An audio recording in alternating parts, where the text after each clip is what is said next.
આજે આપણે શીખીશું ગુજરાતી મીઠી કઢીની રેસીપી। તો ચાલો આપણે શીખીએ। એના માટે આપણે જોશે આદુ લસણ મરચાંની પેસ્ટ, ચણાનો લોટ, કોથમીરના પાન અને ગોળ અને 2 ફ્રેશ ક્રીમ છે 2 ચમચી અને થોડા ઘરના મસાલા। ચાલો તો આપણે ચાલુ કરીએ। આ છે એક કોથળી છાશ, તો એમાં આપણે 1.5 ચમચી ચણાનો લોટ નાખીશું, 1.5 ચમચી આદુ લસણ મરચાંની પેસ્ટ, તમે જેટલું તીખું ખાતા હોય એ પ્રમાણે। પછી એમાં થોડું ધાણા જીરું, થોડું મીઠું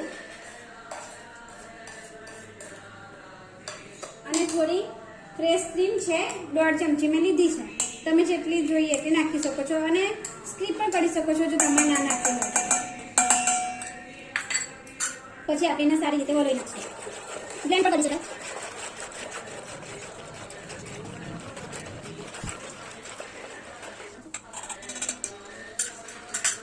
જો છે ને કે આપણે એને મિક્સ કરી નાખ્યું છે, હવે આપણે એને વઘારીશું।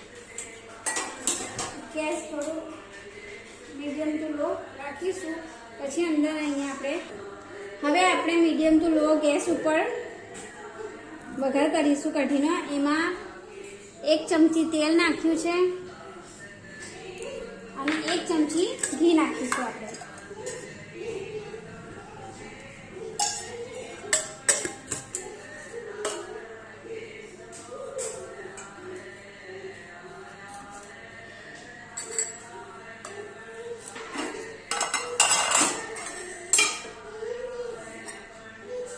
હવે તેલ ગરમ થઈ ગયું છે, તો આપણે અંદર થોડા મેથીના દાણા નાખીશું,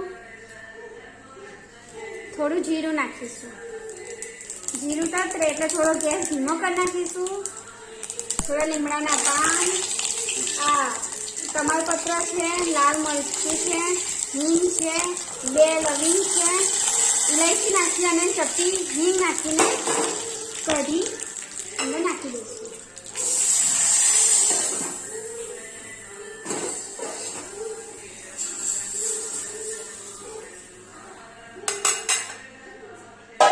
ચાલુ કરો, ગોળને નાખવાનું। હવે આપણે એની અંદર 2 ચમચી ગોળ સમાર્યો છે, સ્વાદ અનુસાર જેટલું તમે ગળ્યું ખાતા હોય એ પ્રમાણે। મીઠી કઢી બનાવવા માટે થોડો સરખો ગોળ નાખવાનો અને પછી આપણે કઢીને થોડી 5-7 મિનિટ ઉકાળીશું। જો હવે આપણી કઢી તૈયાર છે, એની અંદર થોડા કોથમીરના પાન નાખી દેવાના હતા। જો તમને મારો વિડીયો ગમ્યો હોય તો મારા વિડીયોને લાઈક અને શેર કરો અને સબસ્ક્રાઇબ કરો। મારી